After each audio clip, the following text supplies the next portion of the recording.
Hello everyone, and welcome to my top 10 drama moments of Smite 1.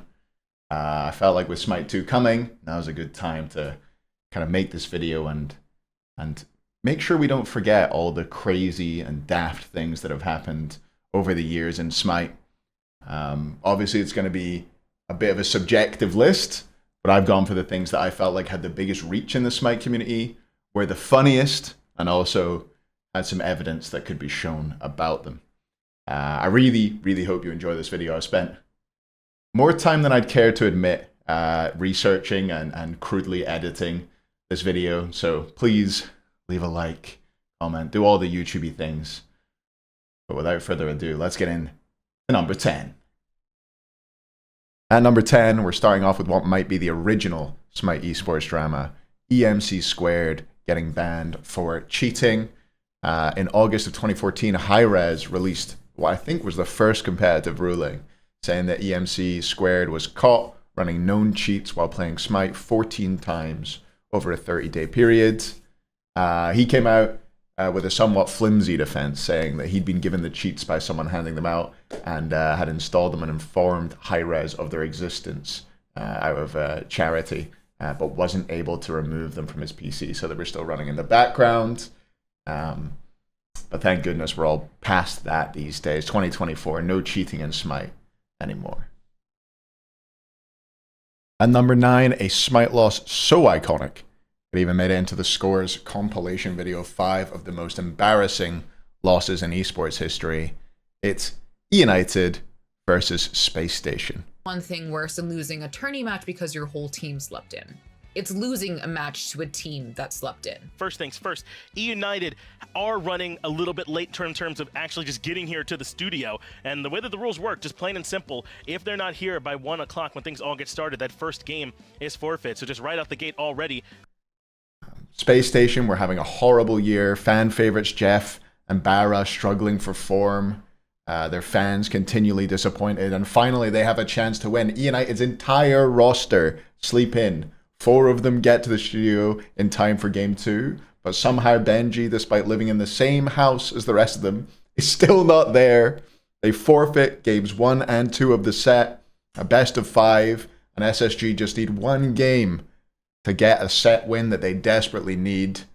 Seeing as it's in the video, you know how it goes from there. They slump to 3 losses in a row and earn themselves the title of the most embarrassing loss in Smite history. Space Station give it up a couple times. Yeah, I don't think United should feel particularly good about this win. Space Station should just feel like this is the worst loss ever. And frankly, this ranks up there with the worst SPL losses ever. I mean, it's a loss for words.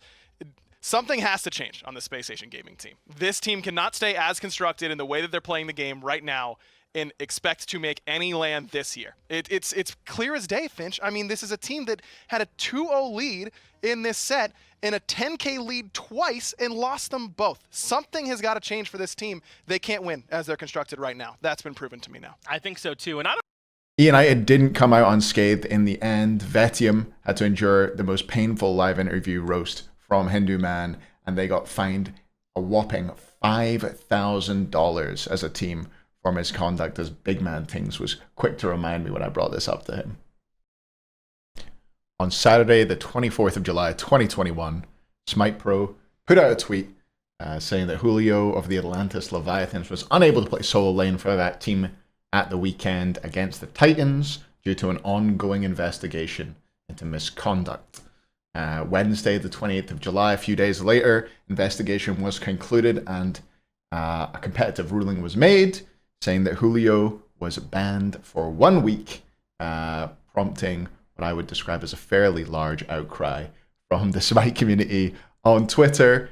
Screenshots of Julio's conduct were posted all over the place.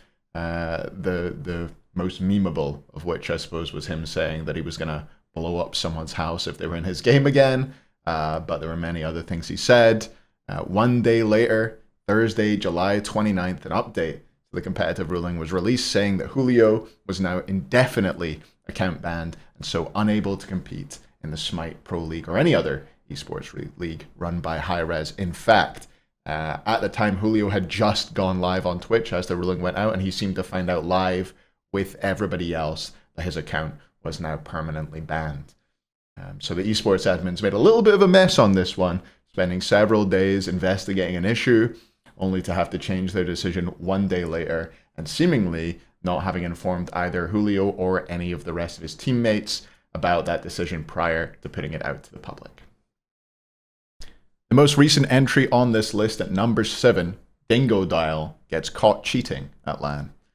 Dingodile and his team, the Shabalba Storm, were competing in the SPL Season X promotion tournament in February of 2023 to try and get into the Smite Pro League. They didn't have a great time. They played 3 sets, they lost 3 sets, and were eliminated from the tournament in record time. But that was just where the fun started. European support Preds was playing on the same computer as Dingodile had the previous day and decided to go dumpster diving, noticing a file called Smite Timers 22 in the recycle bin on his desktop. He quickly alerted the admins, and they took a look into it, discovering that the file was used by Dingodile to take timers of relics like beads and Aegis during Smite games without having to do the arithmetic manually. The admins released a competitive ruling announcing that Dingodile had been caught cheating and was indefinitely banned from competing in any Smite esports league.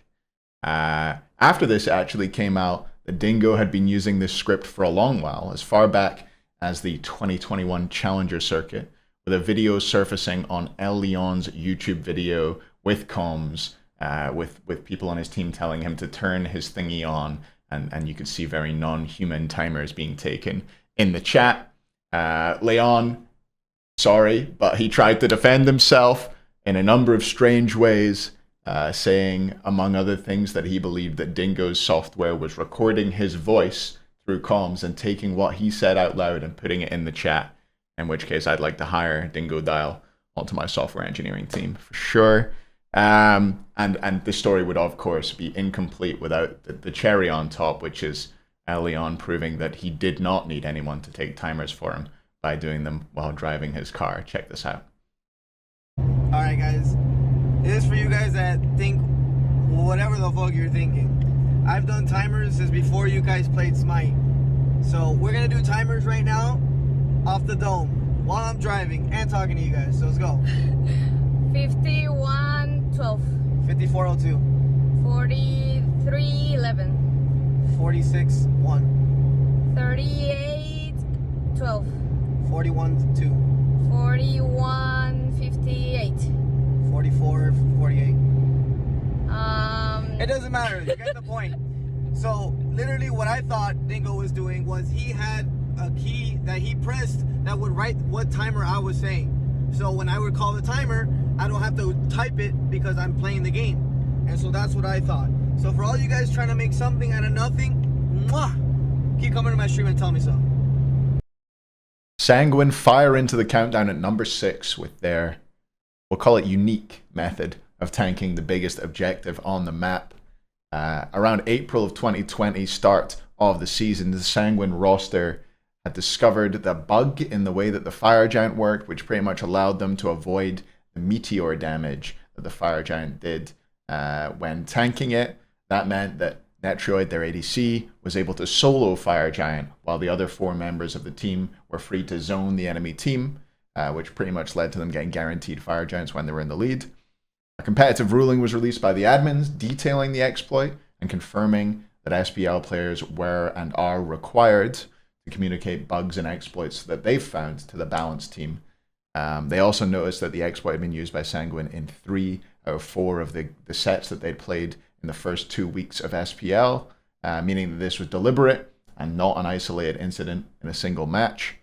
They received a very lenient fine of $500 for exploiting a bug in SPL matches with no changes to the results which had already happened. I think with Sanguine being the first LATAM team to get into the SPL, there was a lot of sensitivity on the subject. I think that the players and their fans felt a little bit targeted, and so Hyros were very, very careful on this one. I think that's what led to quite a lenient fine here. On to number 5, and it's finally Baskin time.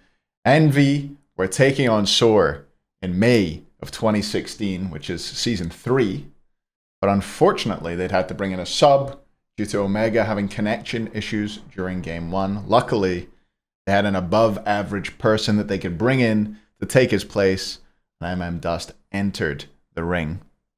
Well, part of the thing for me is I specifically don't want my viewers to have any kind of relationship with me. Fair. So like that's like it kind of works out, right? Yeah. I'm kind of like I'm hitting my goal, but No, you totally no, are. and as weird as that sounds, and it's like it's kind of like low key like God complex kind of thing. Is I don't feel like many of my viewers should relate themselves to me because, and this is like super like kind of like kind of weird. Is like I do think of myself as better than. Or not better, but like bigger.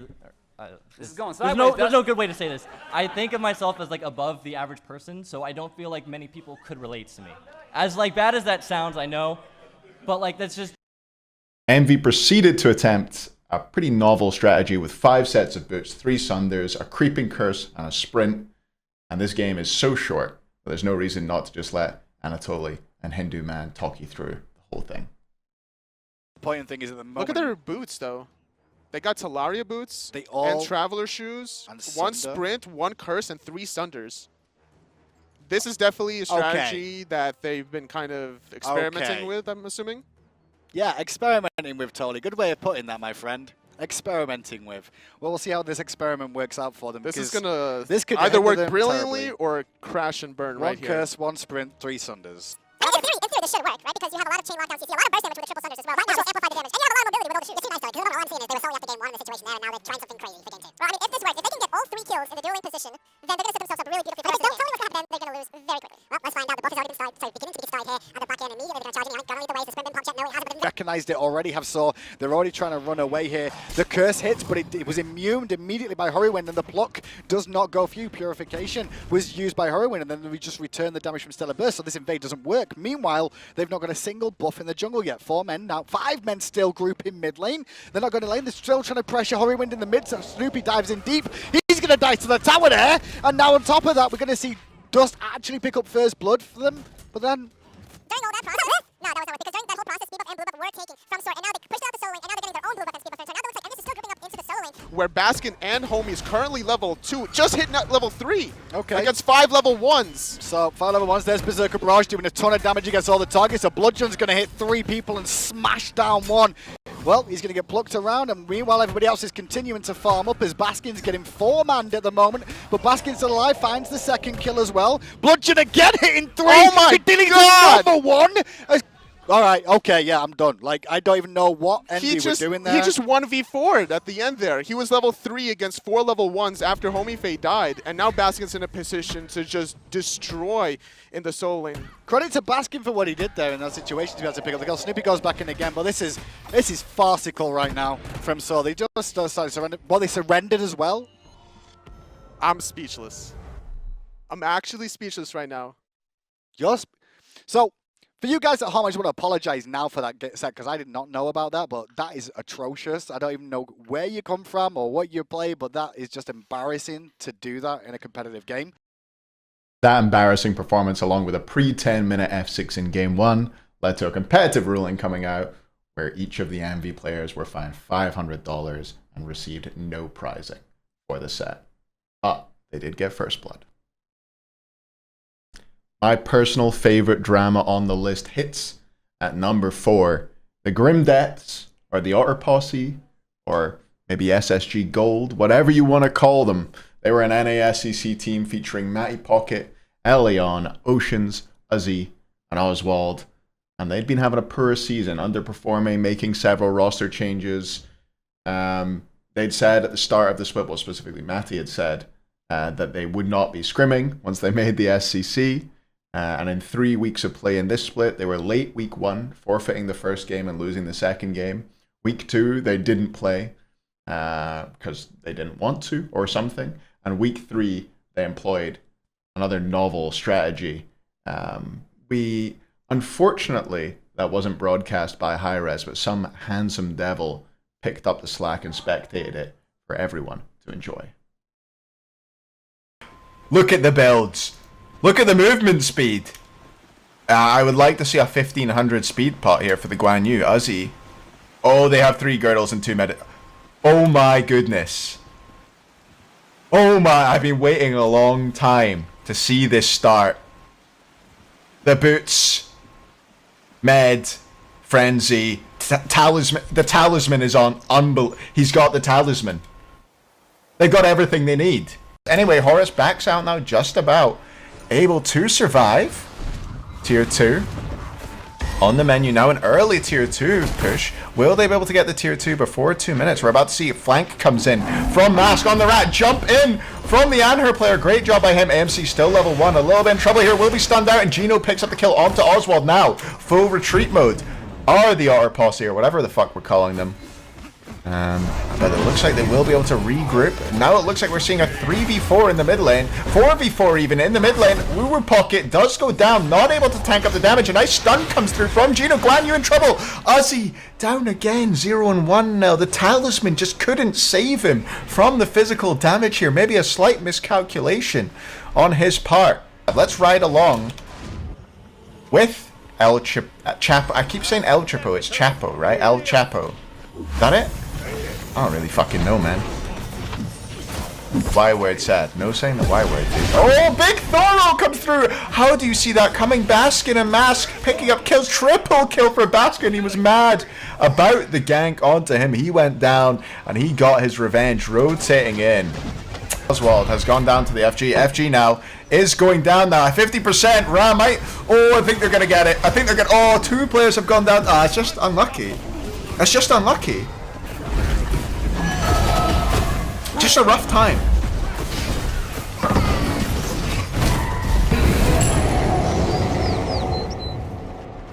Will we see the game go down here? 13 minutes into the game. They're ulting into the Titan. They're going all in for it now. Guan Yu does come through. Big stun. Titan still fairly healthy. The Admiral comes through. Absolutely one-shotting Oswald on the MC. 11th death for the B-Man.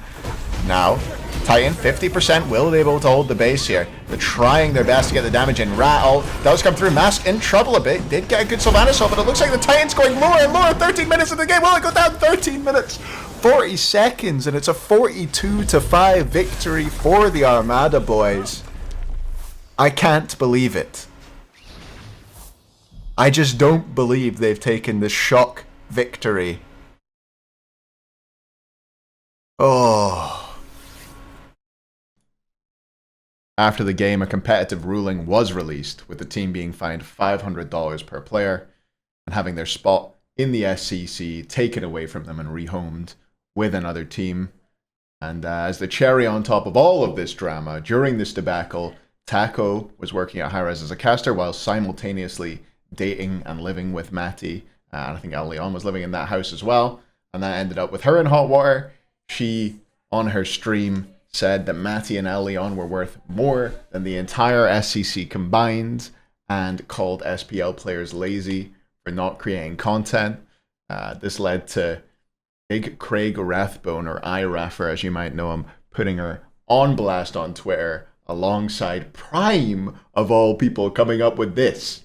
Eventually, this led to her leaving her position as a caster, moving on to greener pastures, and thankfully escaping that hellhole of a relationship. At number 3, we've got Layers, and all the drama surrounding him. He was playing jungle for a Scarabs team who were already pretty steeped in controversy after SOT had failed to get his second dose of the COVID vaccine and only informed his team on the way to the studio. The vaccine at the time was required to enter the studio, and you had to show your vaccine card, which he obviously could not do. And they were forced to play with Slaney as a sub in the solo lane. They decided to bench Salt, and then Zatman left the team for the Leviathans after receiving an offer to join them as ADC, with Hardcore moving over to solo for that team. Tensions hit an all-time high in scrim. Slaney, again subbing in the solo lane, seemed to think everything had gone okay. So did the rest of the team, but Layers forgot to mute his mic, and this is what followed. And Layers gets up, and I assume forgot to mute his mic, and just basically lost the plot. I assume I'm allowed to swear, but like the stuff that he was saying, it was like individually calling all of us cocksuckers, saying like We have no fucking idea what we're doing. Words that he probably shouldn't be saying. I shouldn't repeat. Even telling us we have no fucking idea what we're doing. Saying we're just jerking off. Like basically just having a temper tantrum that we weren't trying out Wolves in solo. I think is what sparked all of it. But the stuff that I heard him say is like it literally went on for like 5 minutes. Like he was saying it to his parents. Yeah, the whole diatribe was to his parents. Yeah, to his parents, and I have no idea. And then the best part is I sent in the group chat like, Layers, you might want to be muting for this, and he's like, I don't want to mute anymore. Like, it was just the most mind-blowing thing. I've been in SPL for like what 6 years now, and I've never heard anything like it. It was just mind-blowing to me. After this, Layers talked about how he didn't want to move down to Georgia to play with the team because of the state of the apartment that he would be moving into. He showed some images of dirty toilets and some boxes lying around in the living area. It was very bizarre. And funnily enough, is only one of 2 toilet gates we've had in the SPL, with EUnited also having been accused of leaving a fat deuce in the toilet at one point after being kicked from his team. But after this, Layers was removed from the Scarabs, but somehow landed on his feet, replacing Scary D as the Titans jungler. And honestly, that went way better than I think anybody could have expected. He played really, really well for that team, facilitating for Paul and Cyclone to perform at the level that they were capable of. He decided not to move to Georgia still at that time and said that he couldn't due to mental health, and got an exemption on the rule of players having to move and play matches in studio. But then eventually, when he was required to come down for a tournament, he again refused with only 2 days' notice and was forcibly removed from the league. We're jumping all the way back to 2016 for number 2, and it's Paradigm and the $1 contracts. Paradigm was an esports org competing in the EU SPL, managed by someone called Lydia. Lydia had been hanging around the scene for a while, but decided to really jump into esports, taking over this team when they had to leave Trig, another org that had financial issues. They're a very strong roster made up of Zalia, Cuvo Fred, Trixtank, Lobster, and Funballer. And we're having a pretty great year so far, looking like the second best team in Europe at worst. And that was competing with the legendary NRG roster that dominated Season 2 and Season 3. Lydia obviously was not a very savvy business owner. She didn't seem to know much of what she was doing and was running into unexpected fees from governments for having a business registered. Emil, or Lobster, as we would know him, was trying his best to communicate with her and find out what was going on. Why did they owe this money? How much did they owe? And trying to get Lydia to send him details so that they could figure it out and come to decisions together and keep the org functioning. But Lydia avoided replying as much as possible, gave excuses and dodged requests for specifics over and over, until eventually Lydia seemed to give up on working with the players and decided to issue them an ultimatum through David Fry, who you might know as the former owner of Cognitive Gaming, telling them that they would have to sign new contracts where they were to be paid $1 per month while giving up 25% of any tournament winnings they got to the org and 100% of skin sales going to the org as well. This also spawned a few memes of David Fry II has left the conversation. Thankfully, the players were able to take this evidence to the admins at Hi-Rez. The admins ruled in favor of the players, granting them the spot in the SPL and kicking the Paradigm org out and banning them from competing in Smite esports forevermore. Before we move on to number 1, there are a few dramatic events that I wanted to include, but maybe they didn't have enough clips, maybe they just weren't suited to the video format, but I thought I'd bring them in as honorable mentions so that, you're not like, where's this, where's that? Such as Dude Man Bro making it into the SPL, and then a load of logs getting found out about him, where he was saying many things, unacceptable words, He defended that by saying that he had the N-word pass, which was quite funny, and then he immediately got banned due to one of his alt accounts being permanently banned in Smite, so he wasn't allowed to compete. A more controversial one, Zapman and the Eager skin money drama. Essentially, the console squad for Eager won the Smite World Championship, earned themselves a skin in Smite, but they were competing under the Eager brand, and there was no agreement there for them to get any money from the skin, so Zap just took it all and never gave them a penny. Shook, the owner of Trifecta, also was the owner of Obey for a little bit as well, I think, was being shouted at for withholding funds from team players on Trifecta. I think it was Mask and Neil Ma specifically. And then eventually it came out that he was a bit of a sexual predator. He dated a 17-year-old, allegedly. Incon getting kicked twice by Weekend, or getting kicked twice off of teams which Weekend was on, and then having a rather emotional response to on stream. I would have included this if I could find clips, but I couldn't. A one that not many people will know about because it's from a long time ago. Badger got kicked off of his team in the I don't even know it was the EUSPL at the time. I think it was maybe weekly tournaments or something. But another player called Poang got picked up from ranked. Nobody had any idea that it was in fact Badger until he showed up to the launch tournament, and everyone was like, wait a minute, you're Badger. He was like, yeah, that's me. Or one that people probably heard about, Jerby, ex-competitive player, streamer, ex-high-res employee, sold fake SWC tickets to Smite fans and scammed them all out of money, essentially. But you know, that's it for the honorable mentions, and you know what's coming up next, really, don't you? Who else could it be a number one?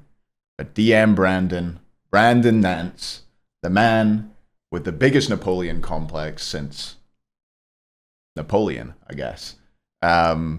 He entered the scene pretty early on, pretty much as soon as the competitive scene began anyway. He was streaming the game and working as an admin at Hi-Rez, officiating competitive matches in the early days, and then he was able to move up to being a caster for the competitive Smite scene, as well as growing his personal stream to the point where I would say he had the largest individual following in Smite, regularly averaging well over 2,000 viewers.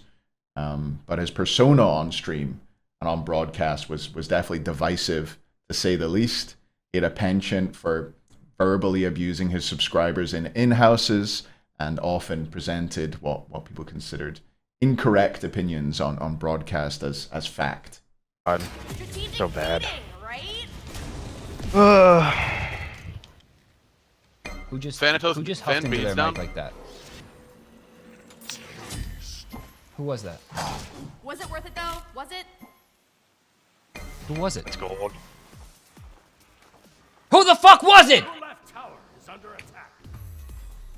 I ulted the gold. All right, let's play process of elimination. Who wasn't it? Me. I don't think it was me. I'm pretty sure it wasn't me because someone pushed the talk and it. Not only did he fuck up by troll picking Arachne first, not only did he fuck up by then dying to the duo lane and fucking this side of the map, but they cheated on top of it. How the fuck am I supposed to play this fucking game when I get matched up with this fucking dipshit against these fucking cheaters? Tell me. I wonder.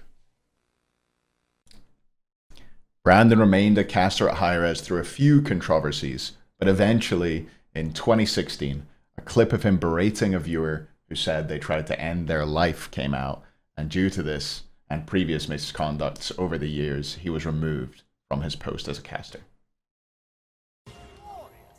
I can ult, but I can't do anything else because I'm getting fucked. Stephen Lyle is fucking me up. There are a lot of streamers out there that would appreciate that message. I'm just gonna call you an asshole. It's a selfish, stupid thing to do. Suicide is not selfish. You are a terrible person. Well, you can find another streamer to watch. Suicide is very selfish. Everyone has loved ones, family, parents, If you kill yourself with another person on the planet who cares about you, you're being a selfish prick. Plain and simple. If you don't like my opinion about that, you can find somewhere else to watch who's going to tell you that killing yourself's okay. Go fuck yourself, kid. Hey, 2Ps, you can leave my fucking chat too. I'm so sick of this, like, constant, ridiculous, like, self-pity bullshit. Like, I have depression, I can't do anything in life. Like, everyone has fucking depression and anxiousness. Everyone has a hard time fucking waking up, and still a lot of us do it without putting the burden on a lot of other people. There is therapy, there are friends, and there are people to help you. And if you decide that you're going to end your own life or let these ridiculous fucking debilitating disease ruin your life because you don't know how to deal with it, well then, fucking good. DM Brandon continued streaming from there on his personal channel on Twitch, being the same old Brandon and pulling in still same amounts of viewers and making a lot of money.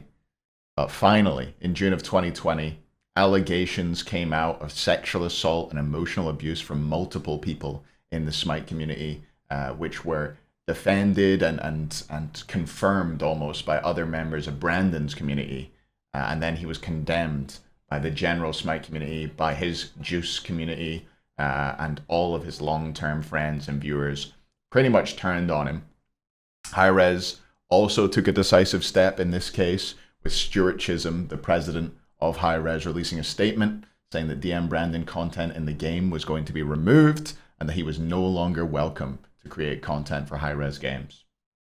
From there was no sign of him for almost 3 years. But in May of 2023, he reappeared in one of the most bizarre ways possible in a post on the public freakout subreddit. We'll leave you with that. Thanks so much for watching, everybody. Please leave a like, comment, subscribe if you care enough to do so. I'd appreciate it. And enjoy DM Brandon versus Old Man to round us out. I'm not good. Please. Okay. Are you working here? No. Well, get out of here. Hey. What's this? Hands off! Don't touch it. Don't do it. Don't touch me. Don't do it, man. What's his name? You gotta go. Okay. Let's go or I'm gonna call the cops. Call the cops. Call the cops. Please. I got this. No. Oh, it's time to go. Shut up. Yeah, shut the fuck up. Oh, you're gonna dump me. Hey, get out of my face! Verga, loco, fuck, man. Don't put your hand in my face, man. I don't want to hit you. Why are you interfering with? I'm gonna call the cops on you. I don't want to hit you, man. Stay out of my face, man. You gotta go. You gotta go. Yeah, I am. Every day. Don't point it. Every day. Don't point it.